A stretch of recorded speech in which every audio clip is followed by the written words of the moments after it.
Hi everyone, new here. Welcome to the online platform where we discuss our guests' points of view on timely and relevant topic. This is What's Your POV? What's your POV? What's your POV? Bring your whole world through. We've got room for you. Ayan, so welcome everyone. So our guest for today is the humble president of the Filipino Entrepreneur and Marketing Collaboration. No other than Sir Ray. Hi Sir Ray, kumusta? Abuti naman po, sir. Yes. Anong tawag nito? Sir Ray sa actual na name talaga. Pero yung conversation natin is Jacob. So saan Yes. galing yung Jacob pala? Jacob, nag-umpisa siya year 2023 yata. Okay. Anong kwento? Na pumasok ako as a quality officer sa Okay. isang Trump company at hotel dito as a restaurant. Then, nung pagpasok ng head chef, nakita niya ako, sabi niya, "Is that Jacob?" Hindi ko pinapansin. Jacob siya ni Jacob. Oo. Doon ko nalaman na yung pinaka-executive chef nila is kamukhang-kamukha ko. At pangalan niya, Okay. So parang Jacob. na-mirror na sa'yo na Jacob. Oo. Alright. So ngayon, sir, anong pinagkakaabahalan natin? Like, a lot of people already know your background, your handling organizations, etc. Events sa left, events sa right. Pero currently, anong pinagkakaabalahan natin? Ang pinakabalan ko ngayon is a therapist Mhm. na nagmamassage din po ako. Ah, Hilot. nice. Hilot sa atin. Oo, dyan sa dito sa Dubai siya. Oo. Yan, nagpo-focus ako doon. Mhm. And at the same time, hindi naman part-time eh. Sinusuportan ko yung mga Filipino entrepreneurs dito. Ito na yung nila. under the organization which is Yes. FEMC. Tama ba? FEMC. Yes, FEMC. Alright. Na tinatawag nila, "Sir, pwede ko maging model." Ito, product demo. Yan. Ang ganda kasi, ang kagandahan nung ginagawa nyo is you are connecting the different mga different entrepreneur Yes. business. And ako, I can justify that yung tulong. Like, the last event that we have, talagang umako yung sponsorship. And I think this is good, no? Kasi, like, yung makaka-relate dun sa kapwa-entrepreneur is entrepreneur din or business person. Alright, so dito na tayo sa ating What's Your POV. Sir, by the way, maraming salamat for being part of the Season 1. Matagal ko na tong pangarap. Nangyari na din siya. So technically, sir, the name of the online platform that we have is What's Your POV. Kung kumbaga, we're going to discuss a particular topic and then gusto ko malaman kung ano yung point of view mo. So from there, hihimay-himayan natin hanggang mapunta tayo dun sa pinaka-root talaga niya. So, si Sir Jacob kasi is nag-guest speaker siya on one of my event that conducted and it was highlighted during your speech, the topic about mental health. Yes. And this is something na parang feeling ko a very awesome topic to discuss with na mas marami kang insight na mabibigay sa amin. So, ito yung POV question na pumunta talaga. Like, naglanding sa aking brain cells at parang gusto ko siyang itanong kasi parang medyo nga siya, hati yung public about this one. So, parang gusto ko malaman kung ano yung POV mo. So, yung POV question goes this way. So, what's your POV on people who say that they are struggling mentally but are judged because they don't look like they have problems? So, we're talking about, alam mo yun, parang hindi halatang may problema sila pero nagsa-struggle na pala sila sa mental health. So, what's your POV about this, about this topic? Kasi may mga tao na napaka-rare na makita mo sa looks nila, appearance, na may pinagdadaanan sila. So, na-experience ko yun. So, sabi ko, madaling itago yung mga pinagdadaanan mo sa buhay. Pero behind of We're it, talking about the physical appearance, sir, Yes. no? Kasi may dalawa ditong angle na nakikita ko eh. I think the first angle is the physical appearance ng mga taong good-looking. Di ba? Kasi usually pag good-looking, parang, walang problema yan. O di kaya yung mga tao na magaling mag-fake nung emotions nila in terms of parang mga jolly person. Di ba may mga sinasabi nga na yung mga komedyante, usually yun yung mga marami talagang mga problema sa life, which I can attest a little bit about that. So yun yung inaano ko, sir. So paano yung POV mo on that side? Like, I think the direct hit question is, ano yung mga sign or ano yung mga determination para malaman natin na may something wrong na with the person? sa akin is, yung first sign is yung kumbaga, mabilis kang ma-irritable. Kunting action lang, umiinit ulo mo. Kahit kumbaga is, naka-coat ka, naka-medical scrub suit ka. Kasi experience ko yun eh. Alam ko, may kunting pagkakamali lang. Irritable na. Irritable na, mainit na. Parang sira na buong araw mo. Parang ganun. Okay. Kumbaga, pinagsasabihan pa ako na bipolar daw ako. Kasi isa rin yun sa isang sign na pagiging depressed ka or mataas yung anxiety mo. Kasi ang Okay, that's depression, interesting. anxiety, maraming factor yun na nakaka-apekto sa pagiging well-being mo. At sa pagkatao mo yun. O kasi sir, actually, before, kung maging honesty lang ha, wala kasing mga ganito na before. Uy, bugbugin ka pa ng parents mo. Wala mga anxiety. Pero ngayon, it turns out na sobrang malaking factor pala talaga siya sa tao, no?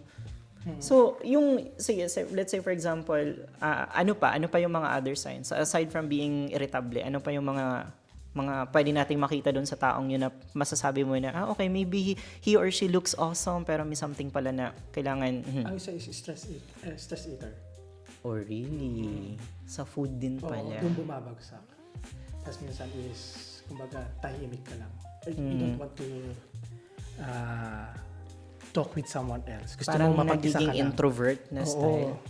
Paano yung mga introvert na, tapos introvert pa rin yung ano? Ako, mataas siguro ang anxiety. Grabe. Yan. Kasi sa akin, based on sa my experience, nagtrabaho ko sa corporate. Oo. So, sa corporate kasi kailangan mo naka-coat Oo. and everything. You should look Appearance good. mo kasi, Yes. baga 8 hours kang salumuha mo mga guests eh. Oo. Sa mga big bosses. So talagang, ay yung pinagdadaanan mo talagang kailangan mo itago ng itago. Kumbaga, nandun dapat nakangiti ka pa rin. Yung tone of voice mo is maayos siya. Especially if you are facing your customer, no? Exactly, oo. Ang hirap. Lalo na yung mga nasa hospitality. Okay. Tapos experience ko yan, meron pa yung experience ko. Oo. Nag-breakdown ako. Okay. Kahit sobrang tago ko, nag-training ako sa 50 na nakatao sa big crowd. Woo. Ano ba topic namin is only about of bottle of wine. Okay. Doon yung tone of voice ko nagbabago, nagka-cracking siya. Tapos parang baga nagpa-pop na siya. Sabi ko tapos napapaluha ako. Okay. Doon talaga ang hirap ihiwalay yung professional mo at yung personal problem mo. So I think my next question, what would be your POV on this kind of situation? Like if ikaw, you are already like alam mo na there's something wrong about yourself. Like nagkakaroon ka talaga ng mental health problem. Like how to seek help? Anong pwede mong gawin para at least makawala ka dun sa situation na yun? Kasi ako, 'di ba? Marami akong kaibigan. Pero hindi lahat ng kaibigan mo ay pwede mong i-share yung pinagdadaanan mo. You have to Agree. choose a specific Agree. person na, kumbaga, yung attachment nyo sa isa't isa is kilalang kilala ka. Yes. Parang ano yun lang sir, is parang pag marami kang basher, the opinions of other people na nagbabash sa'yo sometimes won't matter. Depende na lang dun sa mga taong kakilala mo talaga kasi yun yung magbibigay sa'yo ng honest na response. talaga. Doon pumapasok yung natatakot ka i-share kasi baka husgan ka. Baka kasi pag sinabi mo baka hindi nila maintindihan. Magets, yes. Baka kasi sabi mo, let's say, laki na problema ko. Sabihin mo. Same nung sinasabi ko kanina, my bad. Kasi di ba sabi ko kanina, before, wala naman tayo mga ganun. So parang usually yun yung ginagawang reasoning na wala namang ganun before. Kasi kumbaga, Gets. you have to find someone na pwede makinig sa'yo. Kumbaga, yung... Good listener, Oo, kumbaga. hindi ba, kasi pag magsasabi ka napaka-shallow, may problema ka, shallow. Pero you need someone na talagang into detail, hanggang lumalim usapan, doon mahuhook yung pinakaugat ng problema. Pero ako lang ha, kung mag-share naman ako ng konting POV ko, no, I think more than knowing someone who can really talk about the topic, friends or relatives or whatsoever, I think pwede rin tayong pumunta dun sa mga proper at mga professionals. Oo. Diba? May mga ganito naman talaga na mga work for mga tao. And by the way, nabasa ko meron ng hotline now. Dito, yes. Ay, that's great. Kasi sa akin dati, wala akong malapitan. Yeah. As in talagang kinimkim ko, sinarili ko yung problema. Kumbaga, ang hirap i-share eh. Kasi alam ko wala makakaintindi. Ayoko ihusga ako. Ang simple lang yan. Alam mo kasi pag sinabing, simple lang yung problema mo, ganyan, parang lalong bumibigat kasi parang Yeah. hindi mo ko maintindihan. Kasi pag nagsabi ako ng problema, ang hirap. Kaya napaka-importante Oo. talaga yung simple lang na wordings like, kumusta ka? Yun, nakakabuti yun. Oo, totoo yun. Kasi from that, kumusta ka, sometimes, ito ha, ako lang ha, this is my observation lang. If I'm asking someone like, kumusta ka, pag matagal yung reply, may nafe-feel ako na, hindi to okay. Totoo yun. Diba? Ganun ako. Diba? Ganun ako. So Kumusta observe, ka? people observe. Oo, tapos titignan mo pa yung mata. Oo. Kasi Pag ako, magbungtong hininga. Oo. Ganun. Oo. Kung babalik ako, sir, dun sa pinaka-POV topic natin, di ba? Kasi the question is like, what's your POV about yung mga tao nga na ginajudge dahil they don't look like that, something like that. So, punta tayo dun sa mga taong judger na parang, so what's your POV on that people na parang nagja-judge talaga na, okay lang yun siya, walang problema. Yun yung mga taong, kumbaga, is nandyan sila pero hindi sila ready i-open yung sarili nila at makinig sa'yo. Yan sila yung mga taong, kumbaga, tawag dito, So, I guess, why do you think may mga ganitong type of tao na parang they don't care about the clues? Na parang sinasabi lang nila, walang problema yan, go lang. kasi they don't want to get into it, yung problema mo. Ayaw nilang i-get in touch sa sarili mong problema. Or maybe wala lang talagang Oo. pakialam yung mga taong yan, no? So, I guess, lumapit ka na lang talaga dun sa mga feeling mo mga tao na tutulong sa'yo at the long run. So, kung sabi ko nga sa'yo, di ba, kung alam ko dati na may, lumapit sana ako sa professional. Counseling, Yes. yung, Agree. tapos yung mga church, Mm-mm. mga ganyan sana. Lumapit sana ako kung alam ko lang. That's a good one also sa mga church, no? I Oo. think yung mga pastor, no? Oh, because sila, they will help you. Kasi sila yung tipong makikinig sila sa Yeah. deeper. Kahit umiyak ka na umiyak, Parang ilabas people that mo. will not judge you Oo. kung sino ka ba talaga. Oo. Pero syempre, on the start, mahihiya ka. Kasi parang ayaw mo ma-judge. Ganun ako. Ilang beses na ako pumasok sa ganyan. Nahihiya ako, i-open up sarili ko. Totoo, kasi ang gusto ko lang kasi pag pumapasok ako is to listen yung gospel of Yeah. wisdom para ma-uplift yung Maano talaga, ma-clear. gumaan. I wanna go deep a little, no? So, I know this is private information, but I seek your a little bit of permit if I can talk about this. Kasi during your speech on one of the event that I organized, you mentioned about suicide. Oh, yes. Yan. So, pasintabi po sa mga sensitive also ng mga viewers natin. And I think gusto ko lang siyang i-brought up kasi I'm very thankful na hindi natuloy, sir. Thank you, Lord. No?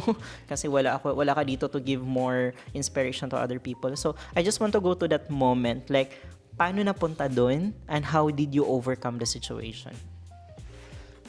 Ang dami kasing stress ko that time eh. Maliban sa love life. Love life. Take note, love life. Natutuwa kasi tinatawanan na lang natin Oo. right now. Tapos, family struggle. Tapos yung mga businesses. Yes. Woo. Yeah. Marami akong pinagdaanan dati. Ang una ko is... Nung nag-pile up na siya, sir, like, paano mo nasabi na parang you are going to that decision already? And paano mo siya na-break? In first attempt is 3 days ako nakakulong sa kwarto. Okay. No food, no intake. Doon lang ako. Wala bang nagtanong sa'yo na okay ka na Maraming ba? kumakatok sa akin, kumusta ka? Pero hindi ko binubuksan kasi I want to be alone. Oo. Doon. Tapos, yung pangalawa is, doon naman, yung una is my knife. Talagang Alright. doon, kaya binubuksan lang yung pinto. Yung pangalawa na is talagang sa stairs naman. May nakita nila yung, may lubid na talagang nakaredy na ako. My God. They stop me. Tapos doon nangyari, sinasabi na baliw na ako. Na Doon na pumasok yung mga Oo. judgy-judgy na. Na wala na daw ako sa tamang Pag-iisip, katinuan. mga ganyan. Hindi ko na kaya yung sarili ko. So, they called ambulance. Dinala ako sa hospital. Alright. Doon nag-umpisa na maraming sumasagsip na tinanong na talagang may psychiatrist na tanong sa akin. Ano nangyari sa'yo? So, sinasabi ko, parang kumaga, may bumubulong na sa'yo eh. I have to kill someone. So, parang I think the first step talaga is sa professionals talaga, no? And once na ma-identify na may problem talaga, solution-based. So, parang I want to focus more on the solution-based. Paano ka naman nag-move on? Paano siya naging okay na I'm healed? Yung pagkatapos, kasi parang nag-stay ako sa mental hospital for a couple of 6 hours. Alright. Then nakita din kasi ng mga doctors na You're good na, you're in okay. good mental capacity, Yes. mayroon ako. Kasi bakit daw ako nandun? Kasi sa totoo, experience ko sa loob. Diyos ko, Lord, sabi ko, dinala ako, pinapasok ako. Sir, no cellphone. Sabi ko, totoo ba ka ako? Lalo ako mababali, wala akong cellphone ka. Tapos doon sa kwarto, as in para siyang bed space na, alam mo yung 1, 2, 3, 6. Okay. Ang linis, wala. Tapos makikita mo yung kaharap ko. As in kaharap ko, nagtititigan kami dalawa. Kasi usually walang kagamit-gamit, Walang diba? kagamit-gamit. Anything kasi na makaka-harm din sa Yes. tao. Yeah. Tapos paglabas ko, alam mo yun, nandun sila, alam mo yung ganun pala experience sa loob ng mental hospital. Sabi ko, ba't ako nandito ka ako? Sabi ko, tapos kinuusap ko yung nurse. Sabi ko, parang hindi dapat ako nandito ka ako. Tapos nag-usap kami. Ino-observe, doon pala, pagpasok ko pala, doon na pala ako ino-obserbahan. Okay. Kasi ba, actions, Yes. the way magsalita ako, yung galaw ko. And the point, I mean, the fact that you even mentioned na can I bring my phone kasi mababaliw ako. Aware ka na mababaliw ka. I think, Kasi sabi ko, talaga, ikaw, kung di makuha ka cellphone mo, sabi ko, walang wifi, nag-hysterical na tayo. Eh, yung pa kaya, sabi ko. I think more on, during that stage naman is more on the assessment talaga siya na period. Tapos within the day, doon nakasalamuha ko 4 to 6 na doctors. Ang daming tanong, umabot 1 oras. Wow. Q&A talaga, Miss Q&A. Oo. Tapos pinapasok nila kapatid ko, nakita ko umiiyak siya. Bakit ka umiiyak ka ako? Tapos sabi sa kapatid ko, sa tanda ko, ang kapatid ko lang is struggling siya sa mga problems. Sabi So niya. parang, Tapos nakita ng mga doktor, maayos lang daw po yung pagsalita ko.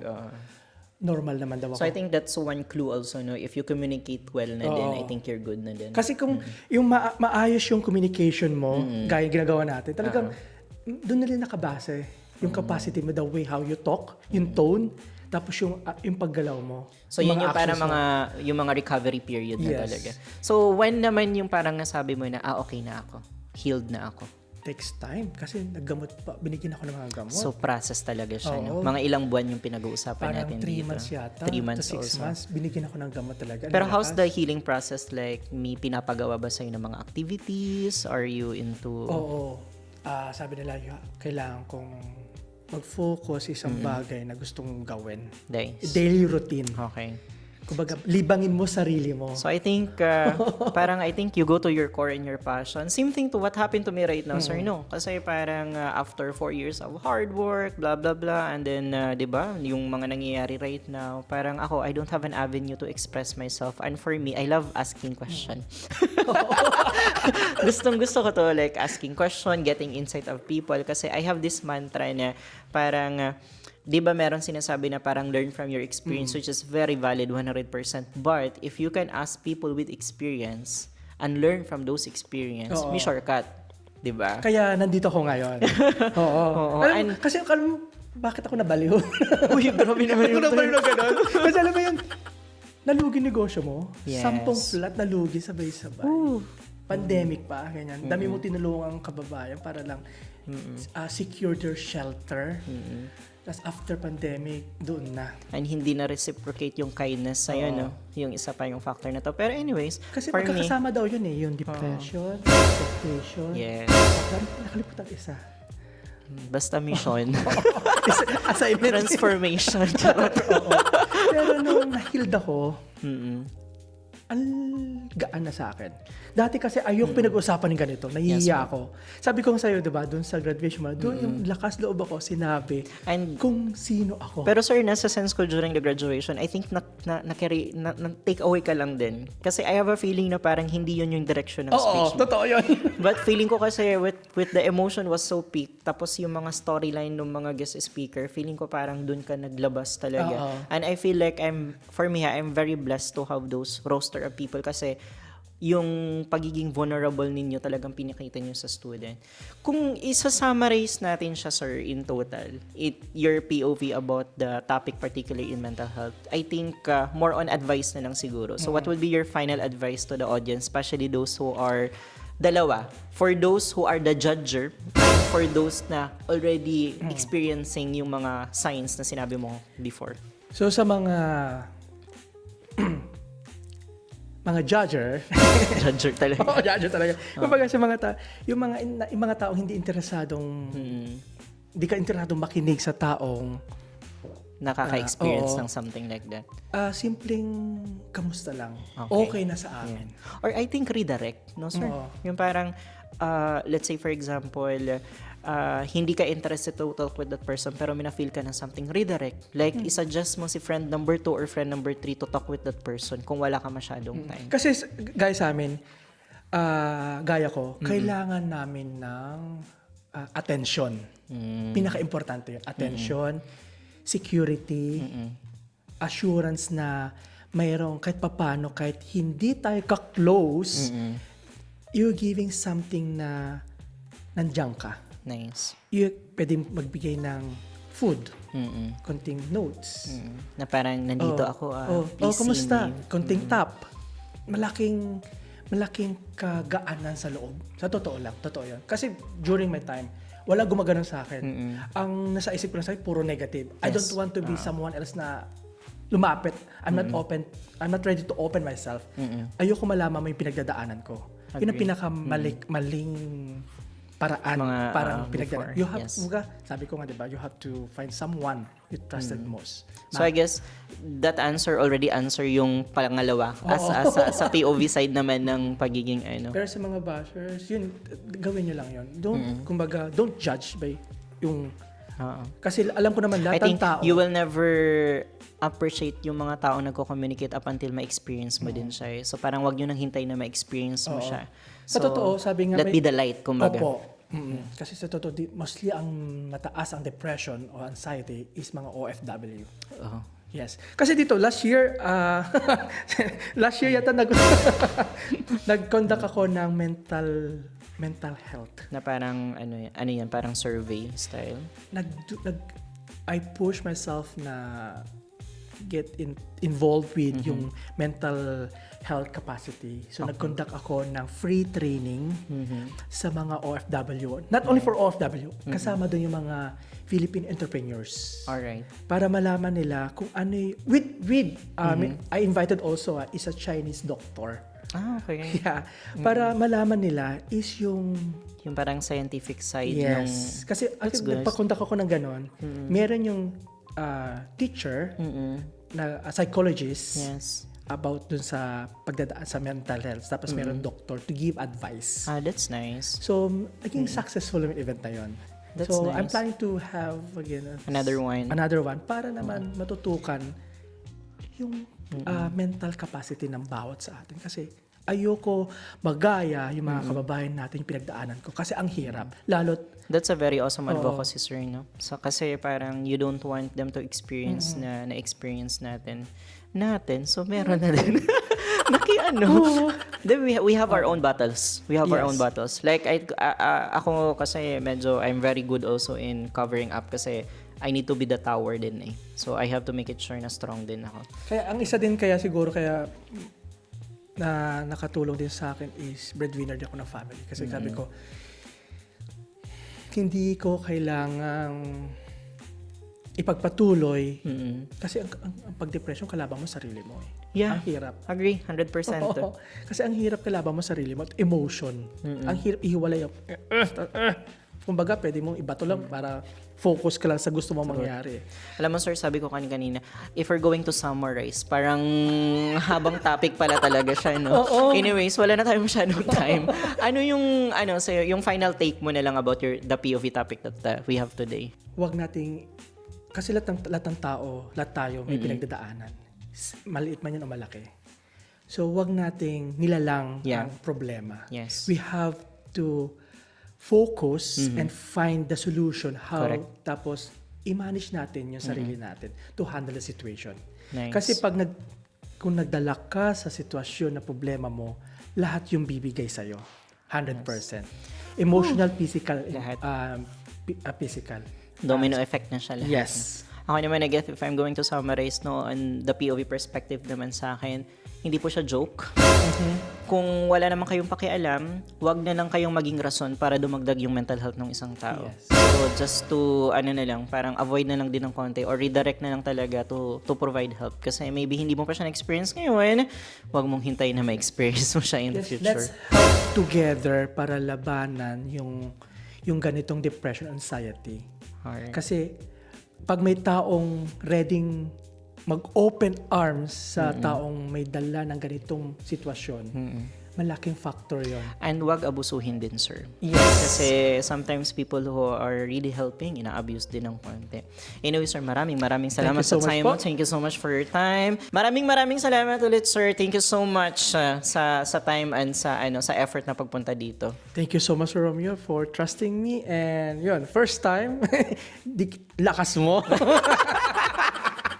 Siyempre naman. Thank you so much. Hope yung POV segment po is lalong ipupush natin to, sir. Hanggang yeah. 100 season laban natin. Sana itong daan na to is a simple way Yeah. para makabigay tayo ng maraming To discuss more topic Yes. na mas usually hindi pinag-uusapan. Oo, Yun kasi yes. yung goal ko talaga eh. Parang gusto ko makuha yung mga POV. para magka-idea yung mga tao. Exactly. Yes. Para mabigay na simple tawag dito, pahiwatig. Yes, kumbaga. ma-switch on ang kanilang mga Yes. lights. Again, maraming salamat, sir. Thank you so much. Thank you so much po. Thank you.